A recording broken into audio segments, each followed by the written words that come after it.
비설소설뿐 설할 것이 없는 설법. 부처님께서 일체 법을 말씀하신 것은 일체 마음을 제도키 위함이니 일체 마음이 공하면 일체 설법도 없는 것이니라. 지어서 짐짓 없는 것이 아니라 본성이 없는 연고니라. 그런 고로 법을 가히 설할 것 없는 것이라 이름이 설법이니라.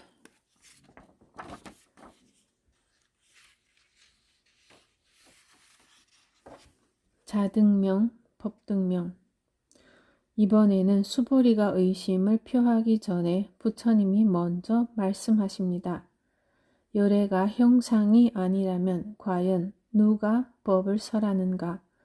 법이라는 것이 과연 존재하는가? 붓다는 과연 법을 설했는가? 이는 우리가 또다시 법이 있다, 법이 설해진다는 생각에 빠져 있음을 보신 것입니다. 중생이라고 부르지만 실은 중생이 따로 있지 않으니 지금 그 이름이 다만 중생일 뿐입니다. 한 생각 어리석게 내면 중생이라고 부르고 어리석은 생각을 내려놓으면 부처라고 부를 뿐 본래 중생과 부처가 따로 있지 않습니다. 이것이 비설, 소설, 설할 법이 없는 실상입니다. 부처님은 말에 집착하지 말라고 하셨습니다. 아상을 버리고 법상도 버리라는 것입니다. 법이 진리라는 이름을 가지고 있지만 이것마저 상이 되어 법상에 집착하면 진리에 어긋납니다. 설령 부처님이 말씀하신 것을 기록했다 하더라도 거기에 맹목적인 절대성을 부여하는 것은 진리로 가는 길이 아닙니다. 법을 말한다는 것은 법을 가히 말할 수 없는지라 이 이름이 법을 말함이라는 말은 언뜻 들어보면 말장난같이 느껴지겠지만 조금만 깊이 생각해 보면 그 속에 심오한 뜻이 담겨져 있음을 알게 됩니다. 부처님은 자신의 말조차도 고정불변의 진리로 절대화하면 안 된다는 것을 밝힘으로써 진리는 언제나 살아 숨쉬는 것임을 강조하셨습니다. 여기에 불교의 위대함이 있습니다. 아난다여, 그러므로 그대들은 자신을 섬으로 삼고 자신을 귀의처로 삼아 머물고 남을 귀의처로 삼아 머물지 말라. 법을 섬으로 삼고 법을 귀의처로 삼아 머물고 다른 것을 귀의처로 삼아 머물지 말라. 부처님이 열반 직전에 제자들에게 하신 말씀입니다. 이를 중국에서는 자등명, 자귀의, 법등명, 법귀의라고 번역했습니다. 이는 팔리어의 디파가 섬이라는 의미와 등불이라는 의미가 같이 있기 때문입니다. 그래서 남방 불교의 경전집인 니까야에서는 디파를 섬이라 했고 북방 불교에서는 등불로 번역했습니다. 어찌되었든 부처님의 마지막 이 말씀은 자기 스스로를 의지하라는 것입니다. 스스로 체험하고 경험한 것으로 진리를 삼으라는 뜻입니다. 자기가 직접 경험하지 않고 다만 책에 있는 내용만을 가지고 진리를 논쟁하는 것은 아무 이익이 없습니다. 불법이 어떻고 불교가 어떻고 하면서 남을 문제 삼아 옳고 그름을 시비하는 것은 자신을 의지하는 자세가 아닙니다. 그러나 또한 내가 경험하고 체험한 것이라고 해서 다 진리는 아닙니다. 자기 경험만을 진리로 삼으면 심각한 주관주의의 오류에 빠지게 됩니다.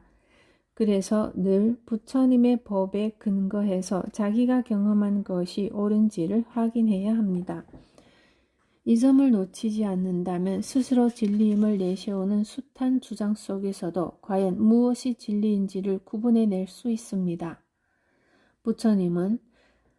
부처님이 열반에 드신 뒤에 이런 문제가 생길 것을 미리 예견하셨습니다. 그래서 내가 열반한 뒤에 어떤 사람이 이건 내가 부처님한테 들은 얘기다 라고 주장하는 사람이 나타날 것이라고 말씀하셨습니다. 부처님이 언제나 모든 대중을 한자리에 모아놓고 설법하신 게 아니라 여기저기서 여러 사람에게 법을 전하셨으므로 어떤 사람이 주장하는 내용이 부처님 말씀인지 아닌지를 증명하기 어려운 상황이 있을 수 있습니다. 그럴 때 부처님은 자기가 못 들어본 설법이라고 무조건 내팽개치지도 말고 그렇다고 무조건 받아지녀 따라가지도 말라고 하셨습니다. 만약 부처님의 말씀이라고 주장하는 내용이 있다면 그 내용이 지금까지의 부처님 가르침과 일치하는지 면밀히 살펴보아야 합니다. 그래서 그 근본 내용이 일치한다면 그 말을 부처님 말씀으로 받아들일 수가 있습니다. 그러나 아무리 많은 사람이 주장하고 아무리 여러 가지 증거를 제시하더라도 부처님이 하신 말씀과 비교해서 논리적으로 맞지 않는다면 그것은 부처님 말씀으로 받아들일 수 없습니다.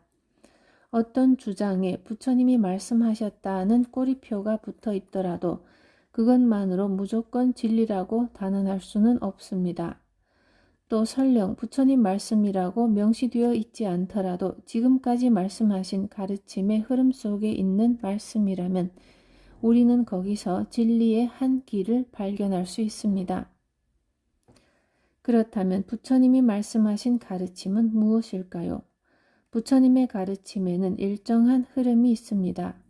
재행무상과 제법무화, 공연기법, 중도와 사성제와 팔정도 등이 그것입니다. 그런 가르침을 놓치지 않는다면 우리는 어떤 주장이 부처님의 가르침에 부합하는지 판단할 수 있습니다. 그런데도 많은 사람들이 금강경을 수지 독송하면 한량없는 공덕이 있다는 것을 자기 욕심으로 해석해서 그저 금강경을 읽고 인쇄해서 보시하면 이루지 못할 일이 없다는 식으로 생각하고 남에게도 강조합니다. 그러다 보니 심지어 금강경이 기복의 주문으로 전락해버리는 일도 생기곤 합니다. 하지만 눈을 뜨고 보면 그런 생각과 주장은 금강경의 근본 가르침과는 너무나도 동떨어진 말임을 여실히 알 수 있습니다. 설하였으나 설한 바 없는 부처님의 근본 가르침을 놓치지 말아야 하겠습니다. 나무는 스스로를 자랑하지 않는다. 그때 해명수보리가 부처님께 여쭈었습니다. 세존이시여, 자뭇 중생들이 저 미래에 세상의 이법설하심을 듣고 믿는 마음을 내겠습니까? 부처님께서 말씀하셨습니다. 수보리여, 저들은 중생이 아니요 중생이 아닌 것도 아니니라. 왜냐하면 수보리여, 중생이라 하는 것은 열애가 중생을 말함이 아니라 그 이름이 중생이기 때문이다. 원효대사가 한때 명성과 신분을 숨기고 어느 절에 들어가 공양간에서 허드렛 일을 하며 지낸 적이 있습니다. 젊은 승려들에게 무시당하며 절의 부목이 되어 밥을 짓고 불을 지펴주면서 살았던 것이죠. 그런데 그 절에 꼽추 스님이 있었는데 다들 그 스님을 방울 스님이라고 불렀습니다. 걸식을 할 때 말없이 방울만 흔들었기 때문에 그런 별명으로 부른 것이었습니다. 방울 스님은 공양 때가 되면 다른 스님들과 같이 제때에 와서 밥을 먹지 않고 설거지가 끝난 뒤에 부엌에 나타나서는 누룽지 남은 게 있으면 달라고 해서 먹곤 했습니다. 그래서 다른 스님들은 물론이고 부목들까지 무시하고 놀렸지만 방울 스님은 개의치 않고 누룽지를 얻어먹고는 휘죽 웃으면서 돌아다녔습니다. 원효 스님은 그런 방울 스님을 불쌍히 여겨 늘 자비로운 마음으로 잘 대해 주었습니다. 어느 날 원효 스님은 마루를 닦다가 학생들이 법에 대하여 이러니 저러니 이치에 어긋난 이야기를 하고 있는 것을 들었습니다. 답답해진 원효 스님은 자기 신분이 부목인 것도 깜빡 잊고 불쑥 끼어들어 말해버렸습니다. 스님들은 부목의 정체를 의심해 눈여겨보기 시작했죠. 원효 스님은 신분이 들통날 위험에 처하자 몰래 절을 떠나기로 했습니다. 모든 대중이 다 잠들었을 때 원효 스님은 살짝 대문을 열었습니다. 그때 문간방에 있던 방울 스님이 방문을 탁 열고는 말했습니다. 원효, 잘 가시게. 원효 스님의 눈에는 방울 스님이 보이지 않았지만 방울 스님의 눈에는 원효 스님의 말과 행동이 훤히 보였습니다. 그런데도 원효 스님은 자기 생각에 사로잡혀 방울 스님을 불쌍히 여기고 그 불쌍한 방울 스님을 열심히 구제했던 것이죠. 방울 스님은 원효 스님이 보살행을 해보겠다고 애를 쓰고 있다는 것도 다 꿰뚫어 보고 있었습니다. 원효, 잘 가시게. 이 한마디에 원효 스님은 그때까지 가지고 있던 자신의 환영을 확 깰 수 있었습니다. 여기 칼이 있습니다. 이 칼은 흉기일까요? 아닙니다. 이 칼은 흉기가 아니라 수술실에서 사람을 살리는 데 쓰는 도구입니다. 그러면 이 칼은 유용한 도구입니까? 아닙니다. 이 칼은 사람을 다치거나 죽게 만드는 흉기입니다. 그러므로 이 칼은 유용한 도구도 아니고 흉기도 아닙니다. 칼은 본래 공입니다. 칼이 본래 공함으로 어리석은 사람이 잡으면 흉기가 되고 의로운 사람이 잡으면 사람을 살리는 보배의 검이 됩니다. 사람도 그렇습니다. 본래 중생의 본성이 있는 것은 아니되 지금 이 순간 어리석은 생각에 사로잡히면 중생이라고 부릅니다. 중생이라고 부르지만 중생의 본질을 품고 있는 게 아니라 지금 마음이 어리석어 중생 노릇을 함으로 그 이름이 중생일 뿐입니다. 한 생각에 사로잡혀 있으므로 중생이고 한 생각 돌이키면 그는 이미 부처입니다. 마음이 깨달으면 부처요. 마음이 어리석으면 중생입니다. 중생과 부처가 따로 있지 않으니 다 일심에서 일어나는 모습입니다. 발보리심하여 수행하는 자가 마음을 항복받으려면 일체 중생을 제도하라고 했습니다. 괴로움을 여인 참 자유와 참 행복을 맛보려면 남에게 사랑받고 이해받고 도움받으려는 마음을 뒤집어서 남을 사랑하고 이해하고 도와주려는 마음을 내야 합니다. 그러나 제 아무리 정성껏 남을 보살피는 사람이라도 내가 중생을 제도한다는 생각을 한다면 그건 참된 보살행이 아니며 해탈의 길도 아닙니다. 제도하는 내가 따로 있고 제도받는 중생이 따로 있고 제도하는 행위가 따로 있다는 어리석음을 벗어나지 못했기 때문입니다. 나무는 부지런히 광합성 작용을 해서 신선한 산소를 만들어내면서도 무생명이 그 산소로 숨쉬는 걸 보고 내가 산소를 만들어줬다고 자랑하지 않습니다. 준다는 것도 받는다는 것도 다 우리의 생각, 고정관념입니다. 실상에서는 주고받는 것도 없습니다. 태양은 다만 햇빛을 비추고 물은 다만 흘러내리며 나무는 다만 광합성을 할 뿐이니 거기에는 주고받는다는 말조차 필요 없습니다. 실무중생 득멸도자, 실로 제도를 받은 자가 하나도 없다. 이 말은 본래 중생이라고 할 것이 없으니 중생을 제도한 바가 없다는 가르침입니다.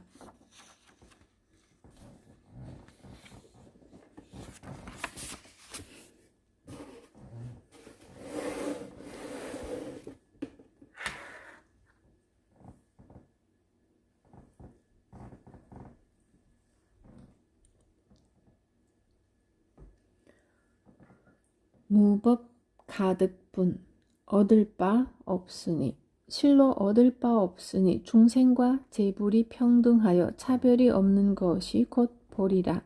어찌 실로 증득한 것이 있으랴.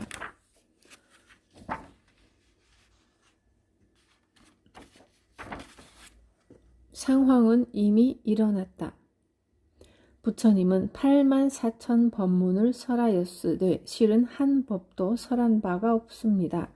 사물이 거울 앞에 서면 거울에 사물의 모습이 고스란히 드러나듯이 부처님은 중생의 처지에 따라 그때그때 법을 설함으로 이것이 법이다 라고 규정할 수 있는 하나의 법이 존재하지 않습니다. 무법 가득인 것입니다. 그런데 그렇게 법이 일정한 모습을 갖지 않고 시간이나 공간에 머무는 것도 아니라면 우리는 대체 어떻게 해야 깨달음에 이룰 수 있겠습니까? 수보리는 부처님께 안욕따라 삼맥삼보리를 얻으심은 가히 한 법도 얻으심이 없는 것입니까? 하고 묻습니다. 이 질문은 수보리가 이치를 깨치지 못해서 한 질문이 아닙니다. 부처님께서 자신이 그동안의 문답에서 터득한 이치를 다시 한번 확인해 주시기를 청하는 질문입니다. 부처님은 이 물음에 흔쾌히 답합니다. 가장 높고 평등한 깨달음을 얻었다 하는 것은 오히려 한 법도 얻은 바가 없기 때문이니 다만 안욕따라 삼맥삼보리라고 이름할 뿐이라고 말입니다. 수보리가 부처님께 여쭈었습니다. 세존이시여, 부처님께서 안욕따라 삼맥삼보리를 얻으심은 얻은 바가 없는 것입니까?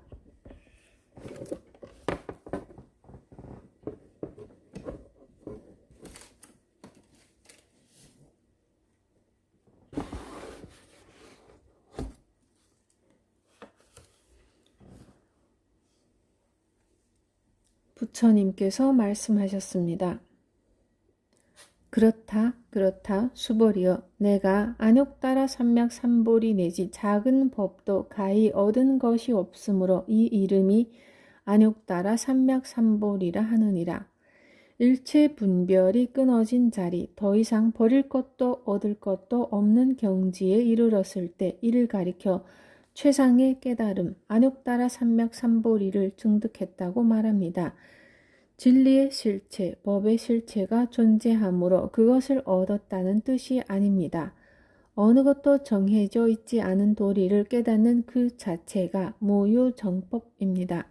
무엇이라 정해져 있지 않은 그 도리를 만나는 순간 법을 깨달았다, 깨달음을 얻었다고 이름합니다. 만일 내가 한 법도 정해져 있지 않음을 알고 나라는 고집을 완전히 버린다면 나는 그 무엇도 정해진 바가 없는 까닭에 오히려 무엇이든지 될 수 있습니다. 텅 빈 그릇에는 무엇이든 담을 수 있는 것과 같은 이치입니다. 우리가 사는 세상에서 일어날 수 없는 일이란 없습니다. 지금도 이 세상에는 내가 단 한 번도 상상해 본 적이 없는 일들이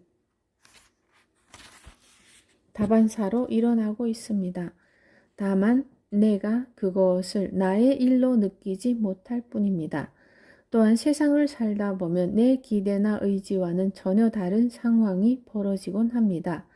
이렇게 내가 원하는 삶과 실제 일어나는 상황이 다른 그 사이에서 숱한 갈등이 불거집니다. 절대로 농부가 될 수 없다고 생각하는 사람이 어쩔 수 없이 농사를 지어야 하는 처지에 놓이게 되면 어떨까요? 자기 고집을 버리지 못하고 고정관념을 움켜쥐고 있는 한 그의 몸과 마음은 갈등하며 괴로워할 수밖에 없습니다. 그런 고정관념과 고집을 놓아버릴 때 그의 존재는 현재의 환경 속에서 빛을 발하기 시작합니다.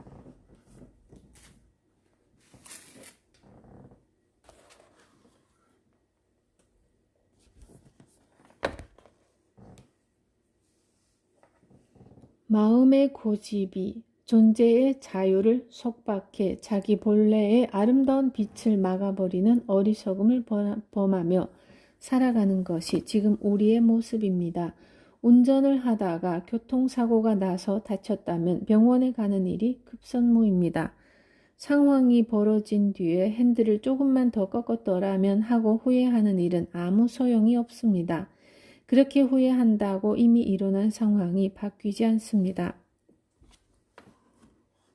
상황은 이미 일어났다는 대단히 의미심장한 명제입니다.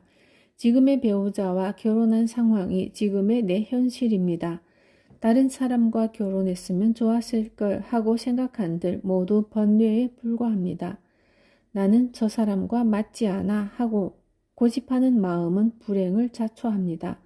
세상에 나와 맞지 않는 사람, 나와 맞지 않는 일은 존재하지 않습니다. 나는 누구와도 맞추어 살 수 있습니다. 물론 내 의지대로 상황을 바꿔 살 수도 있습니다. 이렇게 상황을 바꿔 살고자 하면 그만큼 많은 노력을 해야 합니다. 작은 나무 막대기가 필요한데 큰 막대기를 가지고 있다면 그것은 칼로 잘라내 작은 나무 막대기로 만드는 노력이 필요합니다.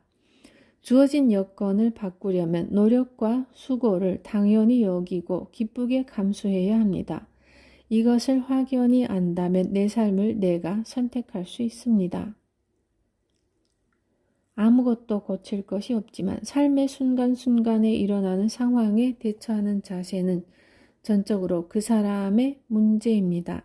기다리는 버스가 빨리 오지 않는다고 마음이 바쁜 사람, 차를 타고 가면서 사고가 날까봐 마음이 불안한 사람이 있는가 하면 버스가 안 오면 안 오는 대로 느긋한 마음으로 기다리는 사람, 타고 난 뒤에도 편안한 마음으로 여유를 즐기는 사람이 있습니다. 그 짧은 순간순간들이 연결되어 이루어지는 게 우리의 인생입니다. 그런데 사람들은 인생을 이루는 그 중요한 순간순간들을 놓치고 망쳐버리기 일쑤입니다. 조건이 나쁠 때에는 좋아지기만을 바라느라 눈이 멀고 조건이 좋아지면 이제는 그 좋은 조건이 사라질까봐 전전긍긍합니다. 그 속에서 시간은 쏜살같이 흘러갑니다. 세상에는 본래 이것은 고쳐야 하고 저것은 고치면 안 된다는 규칙이 따로 정해져 있지 않습니다. 숲속의 나무들은 본래 스스로 완전한 나무지만 대들보로 쓰이거나 석가래로 쓰이기 위해 필요에 따라 잘리기도 하고 깎이기도 합니다. 인생도 마찬가지입니다. 이 사람과 만나 같이 살 때에는 나의 이런 점을 고쳐야 하지만 저 사람과 살게 되면 전혀 다른 부분을 고쳐야 할 수도 있습니다. 고쳐야 할 점이라는 게 미리 정해져 있지 않습니다. 지금 이 사람 때문에 고쳐야 한다는 게 아니라 산다는 것 자체가 그렇게 고쳐가는 일입니다. 아무것도 고칠 게 없지만 동시에 무엇이든 다 고쳐야 하는 게 이치입니다. 이와 같이 붓다의 법은 바로 지금 이 순간 나의 일거수일투족과 뗄래야 뗄 수 없는 구체적인 길을 제시합니다. 세상 모든 사람이 수행자가 되고 그 모든 수행자가 시간 속에서 마음을 닫고 공부하는 길을 알려줍니다. 내가 처한 조건에서 나를 고집하지 않고 상대의 입장에서 생각하고 이해하는 그 마음이 아상을 소멸해가는 수행입니다. 이것이 부처의 법이며 금강경에서 설하는 가르침의 요체입니다.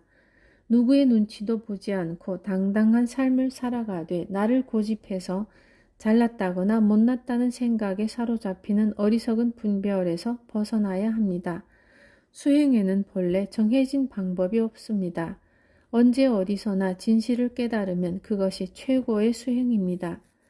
지금 우리 모두는 자기 나름대로의 수행을 진전시킬 수 있는 최고의 여건 속에서 살고 있습니다. 세속을 떠난 고요한 산 속에서 돌을 깨치는 사람도 있지만 온갖 경계에 부딪혀야 하는 세속의 삶이 오히려 수행에 유리한 환경일 수도 있습니다.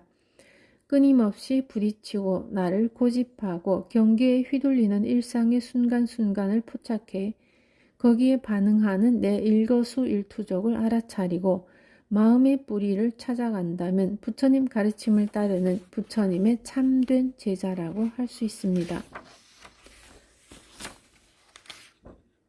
정심행선분, 청정한 마음으로 선을 행하다. 선법을 닦아 보리를 얻음을 말하는 자는 다만 사상의 소견을 여인 것이라 날이 마치도록 닦는 것이 없고 얻는 것이 없나니 이것을 이름하여 참된 선법이라 하느니라.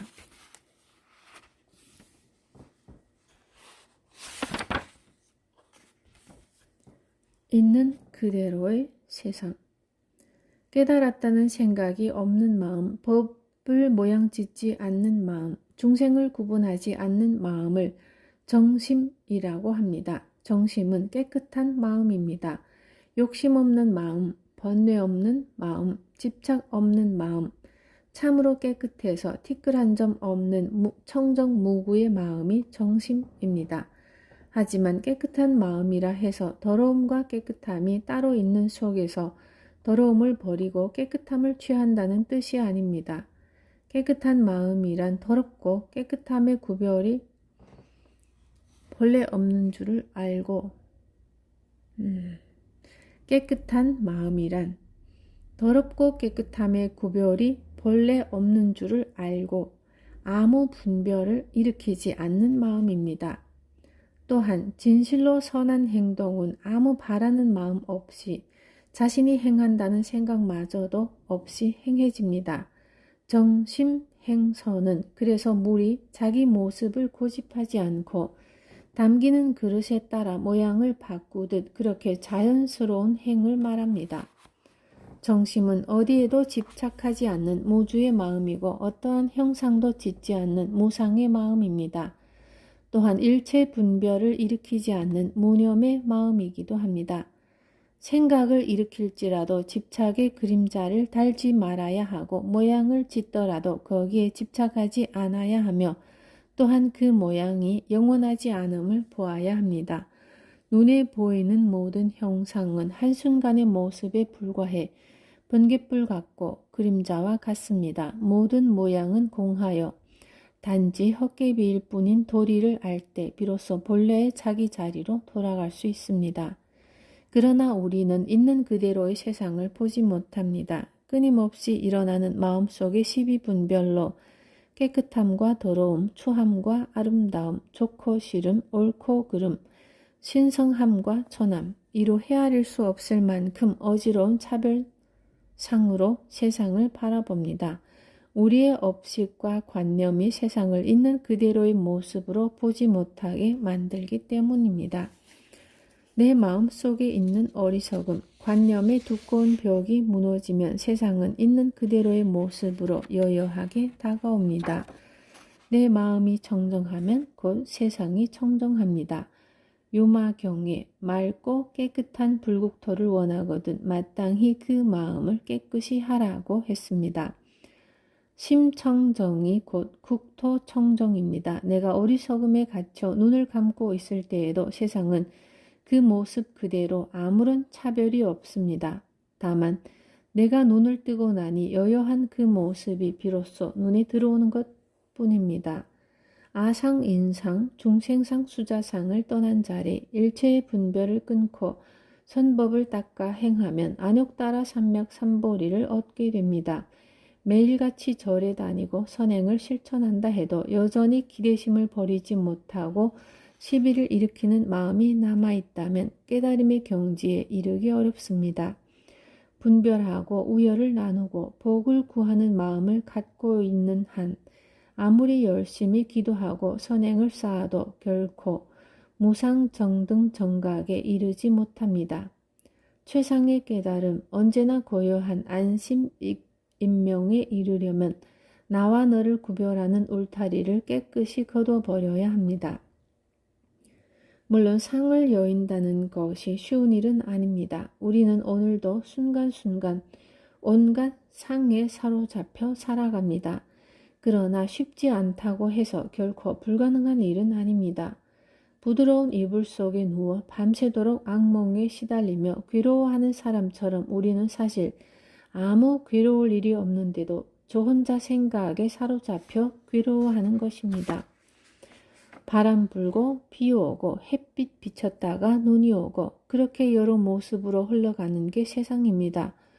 본래 그런 세상의 움직임을 가지고 시비하고 온갖 상을 짓고 거기에 빠져 중내산의 아우성을 치는 게 중생입니다.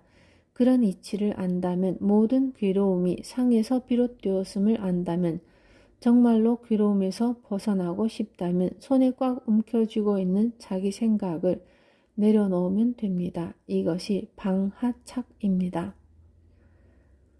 담배를 피우는 사람에게는 담배를 끊는 것이 엄청나게 어려운 일이지만 담배를 피우지 않는 사람 입장에서 볼 때에는 담배를 끊는 것보다 쉬운 일이 없습니다.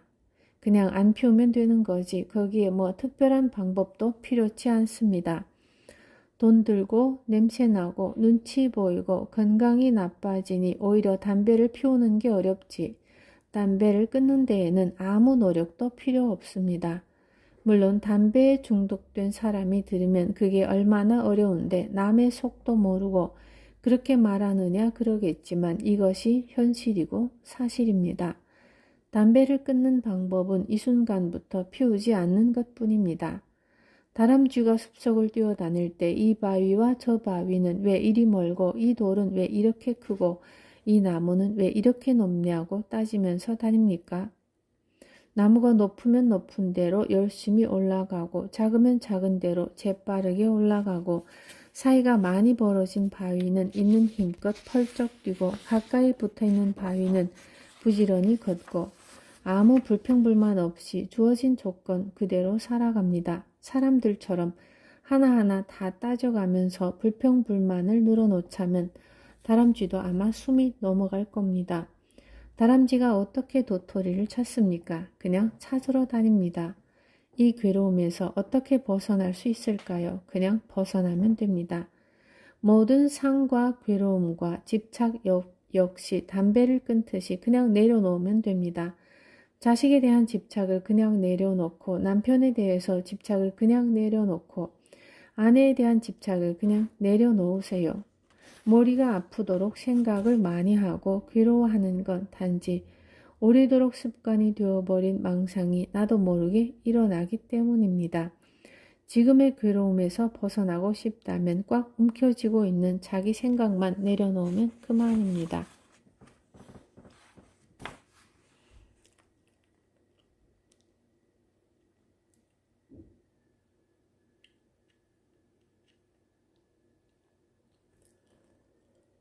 복지무비분, 복과 지혜는 비교할 수 없나니.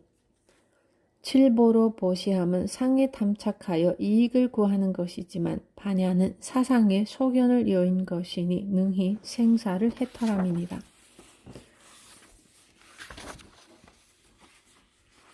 깨달음의 지혜와 세상의 복은 비교할 수 없다. 부처님은 아무 모양을 짓지 않는 행을 통해 모양 없이 지어지는 복, 모유의 행에 따른 무르복은 참으로 한량이 없다고 하셨습니다. 생각을 일으키고 형상에 집착하고 바라는 바를 이루려는 마음에 따라 일어나는 유위의 행과 그로 말미암아 지어지는 유루복은 진리를 깨침으로써 누리게 되는 복덕과는 비교할 바가 못됩니다. 복지무비, 깨달음의 지혜는 우리를 완전한 자유와 행복의 경지로 이끌어줍니다. 그 복덕은 어떤 경우에도 사라지거나 흔들림이 없습니다. 금강경에는 수지 독송할 사구계가 많습니다.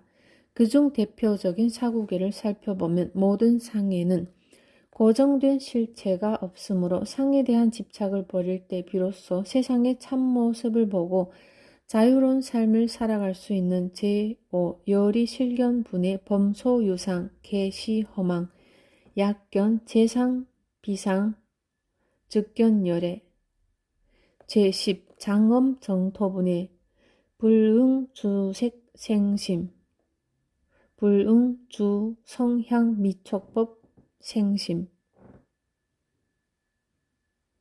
응무소주 이생기심 제26 법신 비상분의 약이색견아 이음성구아 시인행사도 불능견열애 제32 응화비진분의 일체유위법 여몽환포영 여로역여전 응작여시관이 있습니다. 이 사구계가 전하는 말씀은 모두 한 가지입니다. 모든 상에는 고정된 실체가 없으므로 상에 대한 집착을 버릴 때 비로소 세상의 참모습을 보고 자유로운 삶을 살 수 있다는 가르침입니다. 이 모습이 조건 그대로 성추행을 당했던 마음의 상처 때문에 집 밖으로 한 걸음도 나가려 하지 않고 하루 종일 방 안에만 웅크려 있는 아가씨가 있습니다. 성추행으로 자기 몸이 더러워졌다고 괴로워합니다. 그런데 남자가 만지면 몸이 더러워진다는 것이 사실입니까? 어떻게 만지면 몸이 더러워집니까?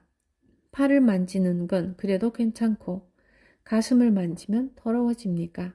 얼마나 오래 만지면 더러워집니까? 5초쯤은 상관없지만 그 이상 만지면 더러워집니까? 남자가 내 몸에 손을 대는 순간 일어난 사건은 내가 내 몸이 더럽혀졌다는 한 생각을 일으켰다는 것, 그것 하나뿐입니다. 그러니 더러워진 것은 아무것도 없는데 더러워졌다는 한 생각에 사로잡혀 그 오랜 시간을 꿈속에서 살았구나. 그렇게 탁 깨달으면 이제까지 지고 있던 무거운 짐은 온데간데 없이 사라집니다. 더럽혀졌다는 그 생각이 망상이고 꿈이기 때문입니다. 이는 성추행한 남자가 죄가 없다거나 그에게 죄값을 묻지 말아야 한다거나 그를 처벌하는 일이 아무 소용이 없다는 말이 아닙니다. 성범죄자에 대한 처벌은 법대로 엄중하게 처리해야 합니다. 지금 여기서 얘기하는 것은 사회적인 처벌이 아니라 어떻게 하면 내 마음이 괴로움을 여의어 자유로운 삶을 살아갈 수 있는가 하는 문제입니다. 내가 그의 악행에 집착하면 집착할수록, 분노하면 분노할수록 내 몸은 점점 더 더럽혀집니다. 그의 행동이 악행인 이유가 내 몸을 더럽혔기 때문이니까요. 더구나 그에게 어떤 극형의 고통을 줄지라도 내 몸이 깨끗하게 회복되거나 내 인생을 돌려받을 수 없는데 하물며 그 인간이 뻔뻔스럽게도 잘도 살아있는 사실 자체가 나에게는 더욱더 큰 고통이 됩니다. 이런 고통스러운 인생이 하느님이 내게 주신 벌이거나 전생에 내가 지은 죄의 대가라면 그 엄청난 죄업을 녹이기 위해 얼마나 많이 보시를 하고 얼마나 오랜 시간 선행을 해야 하겠습니까? 어쩌면 세세생생 되풀이해서 애써도 그 죄를 깨끗이 하기는 어려울지 모릅니다. 이런 마음으로는 괴로움에서 벗어날 수가 없습니다. 앞으로 남은 시간 역시 좌절과 절망만이 기다리고 있을 뿐입니다. 그런데 금강경 한 구절을 읽고 제법이 다 공함에 눈을 뜨면 그 즉시 내 삶은 달라집니다. 일체가 다 공함으로 몸은 그대로 몸일 뿐이지 본래 더러운 것도 아니고 깨끗한 것도 아닙니다. 그러니 그 누구도 더럽힐 수 없고 누구도 깨끗하게 만들 수 없습니다. 더러움도 없고 깨끗함도 없는 참 모습을 보는 거기에 청정함이 있으니 이 몸의 실상은 한순간도 청정하지 않을 때가 없습니다. 어젯밤 꿈속에서 이루 말할 수 없는 고초를 겪었더라도 한순간 눈을 번쩍 떠서 그것이 꿈이었음을 알면 고통은 사라집니다. 모두 꿈이었으니 괴로워할 일이란 본래 없었던 것입니다. 그처럼 모든 상이 공함을 알면 그만입니다. 전생의 업이라는 자책도 사주팔자를 한탄하는 것도 하늘의 벌을 받는다는 부끄러움도 다 꿈속에서 일으킨 망념에 불과합니다. 아침에 눈을 떠서 악몽을 악몽으로 끝내버린 사람은 맑은 정신으로 맑은 햇빛을 받으며 푸른 나무 그늘을 즐길 수 있습니다. 그러나 아침이 되어도 여전히 꿈속 일에 매달려 벗어나지 못한다면 밝은 태양빛도 세상을 밝히지 못하고 아름다운 숲길도 지옥일 뿐입니다. 제법이 공함을 깨닫지 못했을 때에는 한없이 무거웠던 등짐도 눈을 뜬 뒤에는 조금도 나를 힘들게 하지 못합니다. 아니 그 짐은 본래 짐이 아니었음을 보게 됩니다. 학벌이 낮다, 병이 들었다, 이혼을 했다, 자식이 없다, 아기를 못 낳는다, 사업에 실패했다, 실직을 했다. 어떤 일도 다 그렇습니다. 눈곱만큼도 나를 괴롭힐 수 없고 눈곱만큼도 나를 더럽힐 수 없고 눈곱만큼도 나의 가치를 떨어뜨릴 수 없습니다. 그러니 상을 가진 모든 것이 다 허망한 줄을 깨치면 나는 바로 지금 이 자리에서 순결무구한 보살이고 부처입니다. 때 묻은 더러움과 때 묻지 않은 깨끗함, 깨달은 부처와 어리석은 중생이 둘이 아닌 이치가 그것입니다. 아무것도 내 삶에 장애가 되지 않습니다. 어떤 것도 내 삶에 흠집이 되지 않습니다. 이제까지 살아온 내 모습과 처지와 조건을 바꾸어서가 아니라 지금 이 모습, 이 조건 그대로 지금 바로 이 자리에서 해탈의 길로 나아갈 수 있습니다.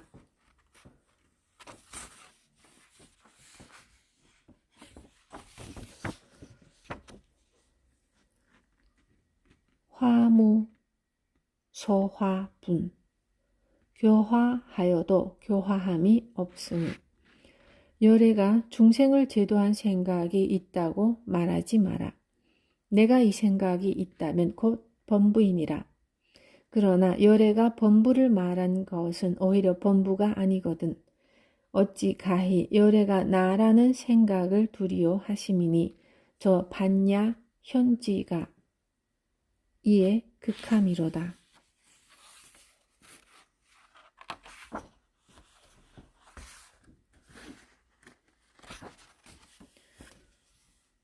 주면서도 무심하고 안 주면서도 무심하고 수보리여 그대는 어떻게 생각하느냐. 그대들은 열애가 내가 마땅히 중생을 제도한다고 생각한다고 말하지 마라. 수보리여 그렇게 생각하지 말지니 왜냐하면 실로 열애가 제도한 중생이 없기 때문이다. 만일 중생이 있어 열애가 제도한 것이라 한다면 열애가 곧 아인 중생 수자가 있음이니라. 우리 삶은 대부분 무언가를 이루려는 의지와 행동에 의해 움직이고 전개됩니다. 그런데 부처님은 하려는 마음 없이 하고 되는 바 없이 되는 도리를 말씀하십니다. 부처님은 일체 중생을 제도하고 교화했지만 정작 이 법을 사람들에게 전해야겠다고 집착한 바 없이 널리 법을 설하여 중생을 제도합니다. 중생의 요구에 수순하죠. 그래서 설법 전에 법을 청하는 청법이 있는 것입니다. 먼저 물어야 응답이 있는 것입니다. 사람들은 마음속에 하고 싶은 말이 가득합니다. 그런데 상대가 들으려 하지 않으니 실컷 털어놓지 못해서 아쉬워합니다. 세상 사람들에게 내 뜻과 내 마음과 내 주장과 내 처지를 이해받으려는 생각에 하고 싶은 말이 끝도 없습니다. 하지만 부처님은 세상 누구에게도 아무 할 말이 없었습니다. 다만 어떤 사람이 찾아와 자기 괴로움을 호소하면 그가 괴로움에서 벗어날 수 있도록 길을 열어 보여 주었을 뿐입니다. 인도 여행을 가면 어린아이들이 돈을 구걸하느라 새까만 손을 내밀고 따라다닙니다. 사람들은 구걸하는 아이들 모습에 가슴 아파하며 아이들에게 잔돈을 나눠주곤 합니다. 그런데 그 아이들이 돈을 받으면 가는 게 아니라 오히려 돈을 준 사람을 따라다니며 자꾸 손을 내밉니다. 그러다 보니 처음에는 아이들이 불쌍하다고 안타까워하던 사람도 나중에는 구걸하는 아이들을 야단치고 꾸짖게 됩니다. 그리고 아이들 교육상 좋지 않다는 이유를 대면서 다른 사람들에게까지 돈을 주지 말라고 말립니다. 이를 세상 이치로 본다면 옳고 그름을 따질 수 있는 문제지만 도의 차원에서 보면 주는 것도 주지 말라는 것도 다 자기 생각입니다. 자기 생각에 빠져 있지 않은 사람은 주면서도 무심하고 안 주면서도 무심하고 3번, 4번 받아가는 아이를 보면서도 무심하고 있으면 주고 없으면 안 주면 그만입니다. 그런데 사람들 대부분은 그렇지 못합니다. 아이들이 달라는 대로 다 줄 수는 없지 않느냐고 돌아서면서도 또 한편으로는 돈을 주지 않고 외면하는 게 미안해서 마음이 편치 않습니다. 어머니는 아이가 목말라 하면 물을 주고 배고파하면 밥을 주면서도 내가 지금 아이를 위해 이 일을 하고 있다는 생각이 없습니다. 태양이 온 세상을 비추어 살리듯이 물이 만물의 생명을 북돋우듯이 공기가 생명을 숨쉬게 하듯이 중생을 교화한다는 생각이 없는 행, 무언가를 이루기 위해 한다는 생각이 없는 행위, 무위의 행, 함이 없는 행입니다. 사람들은 인생을 살아가다가 힘든 고비를 만나면 내가 어쩌다가 이런 일을 겪게 됐을까 하고 한탄합니다. 이런 생각의 밑바닥에는 내가 이런 일을 당할 이유가 없지 않느냐는 억울함과 원망이 깔려 있습니다. 인연과를 믿는다면 지금 이 상황이 어떤 식으로 나와 연관되어 있음을 알고 그 일이 일어난 원인을 찾아서 진지하게 성찰해야 합니다. 이 세상에 저절로 일어난 일은 없습니다. 단지 내가 그 일의 원인을 모를 뿐입니다. 모든 일은 신의 뜻도 아니고 전생 때문도 아니고 우연히 일어난 일도 아닙니다. 그러니 내가 처한 상황이나 사건이 나와 관련되어 있음을 인정하고 내가 마땅히 겪어야 하는 일이라고 있는 그대로 받아들이는 마음가짐이 공부의 시작입니다. 그 다음에는 그렇게 될 수밖에 없었던 원인을 찾아서 제거해 나가야 합니다. 나중에 참회만 하면 모든 일의 원인과 결과가 다 소멸된다는 식으로 단순하게 생각해서는 안 됩니다. 이미 일어난 일의 원인과 결과는 참여한다고 바뀌거나 없어지지 않습니다. 이미 일어난 일은 돌이킬 수 없습니다. 하지만 지금 인연과의 법칙을 외면하고 억울해하고 원망만 하고 있다면 이 순간에도 미래의 고통이 되는 원인의 씨앗을 계속 뿌리고 있는 것입니다.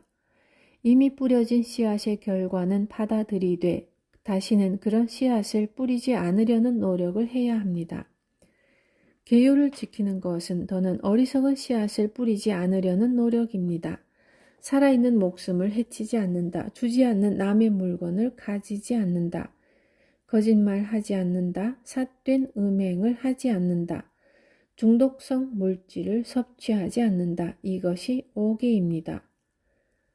언뜻 보면 단순하고 당연해 보이지만 그 안에 담긴 원리는 단순하지만은 않습니다. 인생을 살면서 겪게 되는 숱한 괴로움으로부터 자유로워지기 위한 최소한의 다짐. 더 이상 어리석은 인연을 짓지 않겠다는 다짐입니다. 그래서 계율을 착실히 지켜주는 수행이 중요합니다. 그런데 아무리 계율을 지키려 노력해도 마음으로부터 불쑥불쑥 올라오는 충동이 있는 한 계율을 지키려는 힘마저 알게 모르게 조금씩 소진되어 갑니다. 계율을 지키려는 힘이 수행에 있어서 중요한 것은 분명하지만 그것만으로는 완전할 수 없습니다.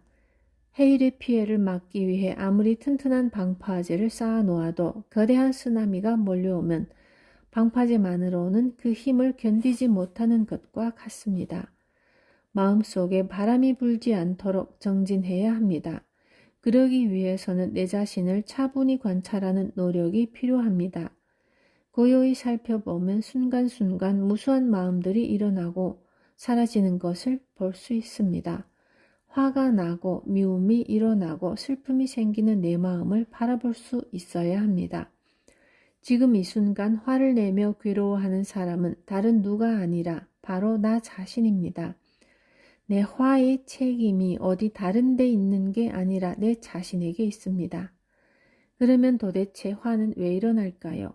화는 내가 옳고 내가 틀렸다는 생각 때문에 일어납니다.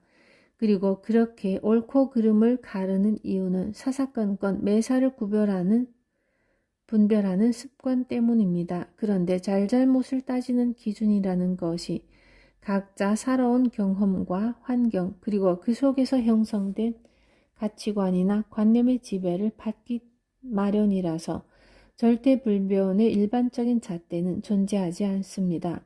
입으로는 객관을 주장하지만 사실은 항상 내 생각과 내 취향과 내 기준에 따라 분별합니다. 옳고 그름은 말할 것도 없고 크고 작음의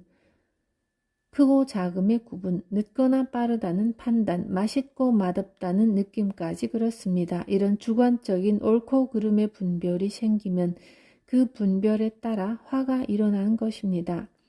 분별이 없으면 내가 옳다고 고집할 근거도 내가 그르다고 비난할 근거도 없으며 그런 마음 상태에서는 화가 일어날 여지가 없습니다.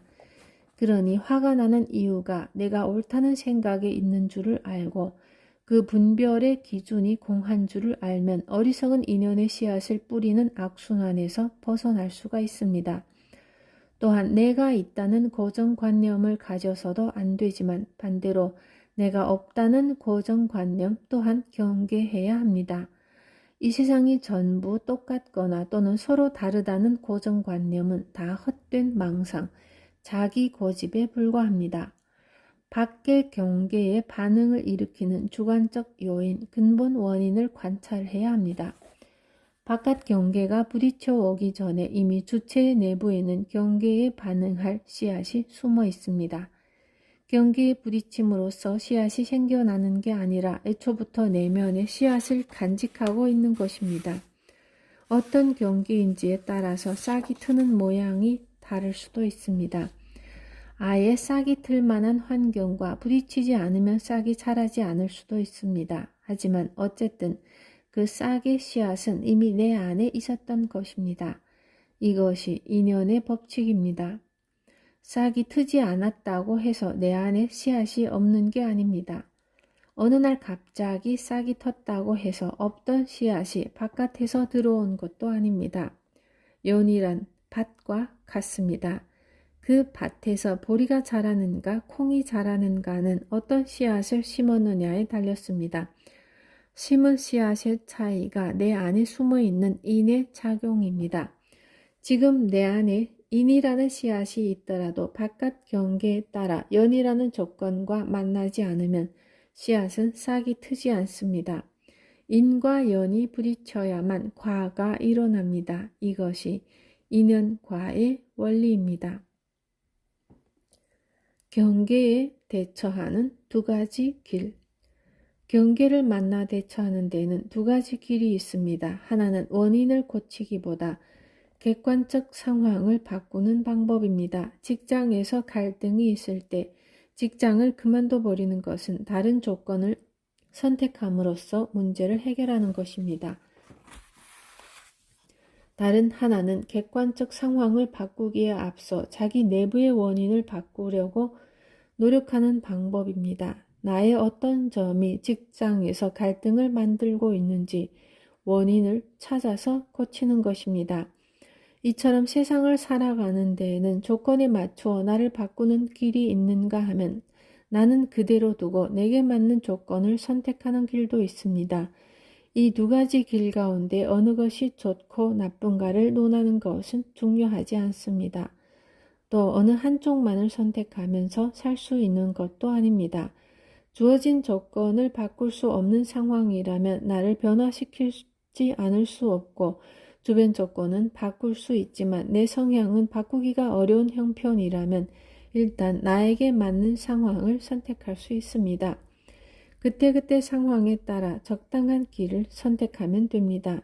연을 따라 인을 바꾸거나 인을 따라 연을 바꾸면서 살아갑니다.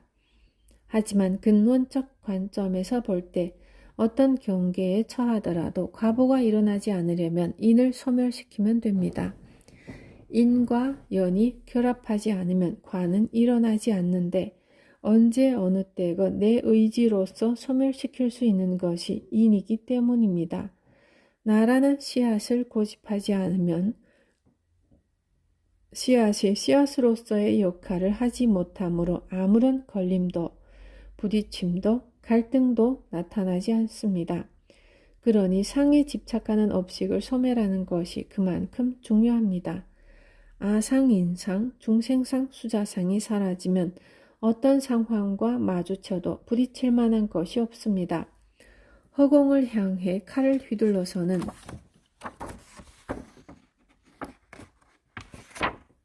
아무 부딪힘이 없는 것과 같습니다. 상대가 아무리 날카로운 말을 하고 어떤 경계가 온다 해도 내가 상을 버려 허공처럼 텅 비어 있다면 상처받을 일이 없습니다.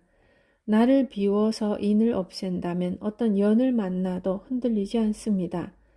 또한 상대의 입장에서 보면 내가 그의 연으로 작용하는 것이어서 그의 연을 텅 비워버리는 셈이니 상대가 어떤 인을 갖고 있더라도 그 인이 발현하지 못하게 됩니다.